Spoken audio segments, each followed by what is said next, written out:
In today's video, we will be talking about checking out the USB Lithium Ryobi 1/4 inch ratchet. Now, this is one of those things where I'm just going to try to keep an open mind. The numbers are right. We'll get into those in a minute. But, yeah, and it's just one of those things where I don't do tribalism just about in anything I can think of, to be honest with you, especially when it comes to billion-dollar tool companies that could give a crap whether or not. Anyway, yeah. So I mean, but there's still the persona that Ryobi tools are homeowner tools, and us professionals shouldn't use them. We should use the bigger name brands like the DeWalt's and the Milwaukee's and whatnot. So that's what kind of kept me away from this, but it's kind of checking boxes. Now, this video was actually partially inspired by the comments section, people talking about it. The video I did on the 12 volt 3/8 DeWalt ratchet, and this little power cutter that I just did a video on not too long ago. It'll be a while by the time you see it, but yeah. And like I said, it's my biggest thing is I want a 1/4 inch powered ratchet. Now, Milwaukee makes a 1/4 inch powered ratchet in the fuel version and in their brushed version, and the only difference between the 1/4 inch and the 3/8 in both of them is just the head on the thing. All the torque's there, and my thing is that I don't want to be running in a small, 3-4 millimeter screw into something, and with a big mamma jamba like this, or even the DeWalt to make things even worse, and snap a bolt off, because I'm not thinking that I need to actually back off before I bottom it out. And where most of the time where most people would say weaknesses go with this actually kind of fits into the positives, where usually lower torque would be a weakness as far as a tool goes. This particular one is the Ryobi FVR C50K. This essentially is the same as the 3/8 version of this, with just a 1/4 inch head on it. And for the satisfaction of buying it with the 1/4 inch head, they jacked the price up. I mean, I guess it's a TTI thing, because the brush version of their 3/8 ratchet, they do the same thing. I don't know why. It's literally the same spec tool with just a 1/4 inch head on it for like $30 more. I guess because they can. But yeah, so this one in particular has 10 foot-pounds of powered torque, which isn't much, but it's enough, as well we're going to see. But it seems like that would be enough for doing delicate type fasteners. 50 foot-pounds of manual torque. Manual torque would be what you're doing when you're cranking on it, so you don't want to exceed 50 foot-pounds for that. Again, not much, but more than enough for anything I would be using a 1/4 inch ratchet on. 220 RPMs, that's kind of on the slower side of a ratchet, and talking 10.5 inches long on this thing. So yeah, like I said, I'm keeping an open mind. I'm looking for a low-powered 1/4 inch ratchet, and I figure for the price, let's give it a try.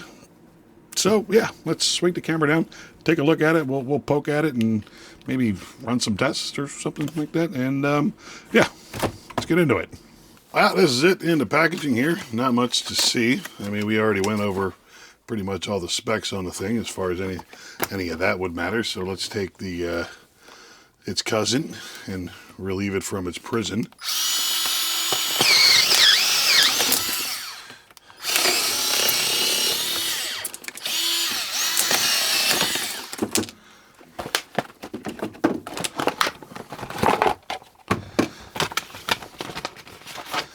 Again, not much in the box. We got a manual down here,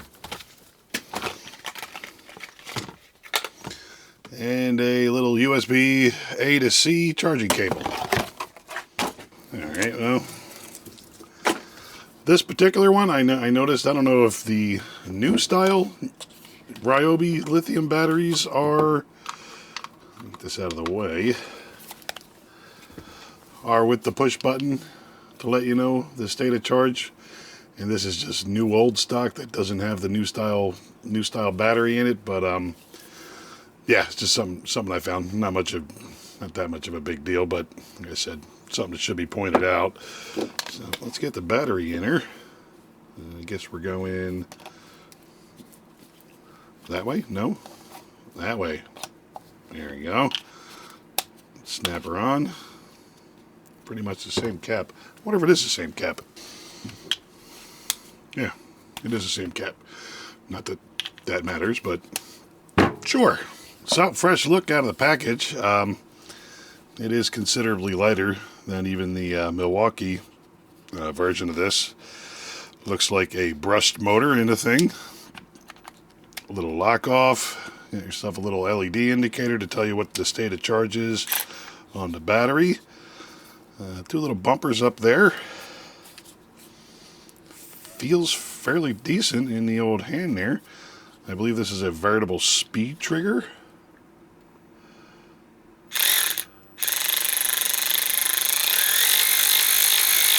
Yeah, not too bad. Feels alright, and it's got itself a quarter-inch head on it, and look at that, it even tells you a quarter-inch on it. Isn't that nice? And for size comparison, I guess that would be a little helpful little thing there. I just took these hot off the charger because they were sitting in the back of my truck and it's been cold lately. We got the Ryobi down there, we got the Milwaukee here, and we got the big old beefy 12-volt DeWalt down here. Little update on these things. So far, I've been 3-4 weeks maybe on this thing. By the time I'm recording this video, probably 3 weeks actually. And yeah, I mean, so far it's been holding up pretty good. The only thing I did notice, like I said, when it gets cold, these batteries need a little bit of warming up before you get all the chooch out of them. They kind of drag their butt a little bit when they're cold. But aside from that, yeah, this has been a winner for me so far. So let's kind of get these lined up in a way where they're all even on the thing there. Now, I mean, obviously, as far as compactability, the DeWalt is the obvious loser here. And we got the Ryobi and the Milwaukee kind of side by each. Your compactability, you're getting about a little, I'd say, close to an inch as far as length goes. As far as girth goes, definitely a lot smaller of a grip. They do have the regular plastic style trigger instead of this goofy paddle thing that I never liked on these ratchets. But yeah, look, there's even a little LED on it so you can kind of see what's going on there. But yeah, I mean, as far as in the hand, feeling premium, the Milwaukee definitely gets that. But again, we're looking for something for small stuff that you're not going to use all the time. And yeah, so far so good for this guy. Well, let's get this guy out of here. And I kind of stole the idea from the old Torque Test channel with their gauntlet. And I'm just kind of wondering what kind of torque this little guy will do. Like I said, the biggest thing, I mean, when I'll start using this thing would be on 1/4 inch and smaller. And again, you know, that 4 or 5 millimeter bolt as far as metric goes, and smaller. And yeah, so I just took, I got a 1/4 inch bolt here with a nylon lock washer or nylon lock nut, which will give it resistance while it's trying to screw in.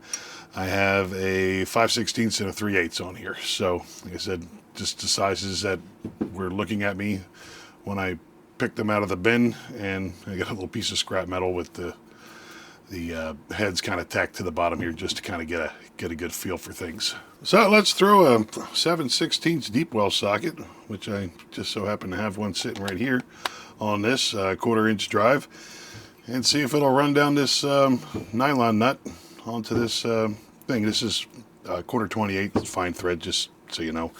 I like to always kind of say my expectations when I'm doing something like this, and my expectations are that it might not do it, just to get that out there, but maybe it'll surprise me. I don't know. And we are looking for tightening. A lot of dead band in that trigger. I just noticed that. Look, kind of running it down, and it doesn't do anything, and then like the last quarter of the trigger is what actually makes it turn. But yeah, that aside, yeah, let's see if it'll run this quarter inch or 7/16 nut down. Kind of drag it on there and give her a thing. That would be a negative. All right, let's see.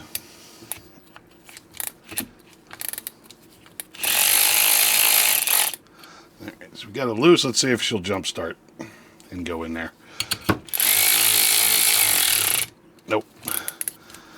So it will not do a nylon on a 1/4 inch. Let's give the old high speed, which I think will do it. Yes, no problem. And this thing is not known for being a powerhouse. So let's skip to the, let's go all the way up to 9/16 on this 3/8 bolts. Again, this is a fine thread. See if she'll do it.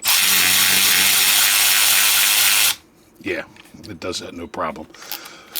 So, yeah, like I said, yeah, I mean, it's kind of going. Well, let me try this other battery. Just for experiment reasons, which is the one that came with the cutter, the newer style battery with the green light on it. Well, with the green push button indicator to let you know what the battery state is.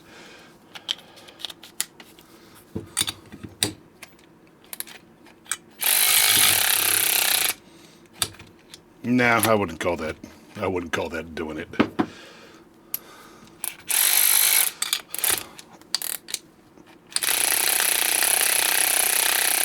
It's trying to bring it out.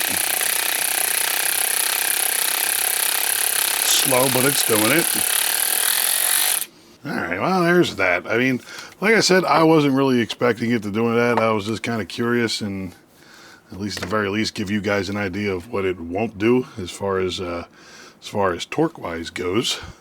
Now, what I really bought this thing for,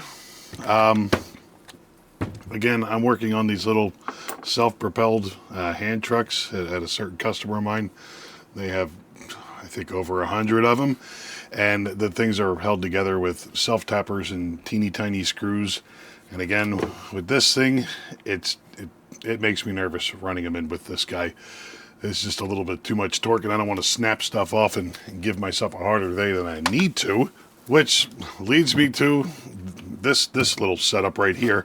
This is the Vessel 1/4 inch hex and square drive set that I did a video on not too long ago. I really like it, by the way, and the only problem I've had with it so far is this 1/4 hex to 1/4 square. Got that backwards, but the one that came with the kit, whatever the bit retention was in the thing, stopped working and the bit started falling out. Not 100% sure what it was. It didn't look like there was anything in there. Maybe it was a magnet and the magnet fell off. I have no idea. But yeah, I just bought this new one. It was like $6 and it's been working fine otherwise. But back on topic, what I really want to use this thing for is those little hand trucks that we were talking about a second ago. They're all hex drives and Phillips and Torx and whatnot, and yeah, that's kind of what I want to do with it. Something that doesn't have too much power. I don't have to worry about snapping bolts off. Doing a little bit of action like that. So yeah, we'll just have to see if it works out for me. Well, there we go. That is the Ryobi FVR C50K 1/4 inch battery powered ratchet. Like I said, I'm not expecting it to, I don't want it to have that much torque. I was just throwing that little check in there just for anybody who was kind of thinking what this might actually be used for, more on the other end of what you would want a battery powered ratchet for.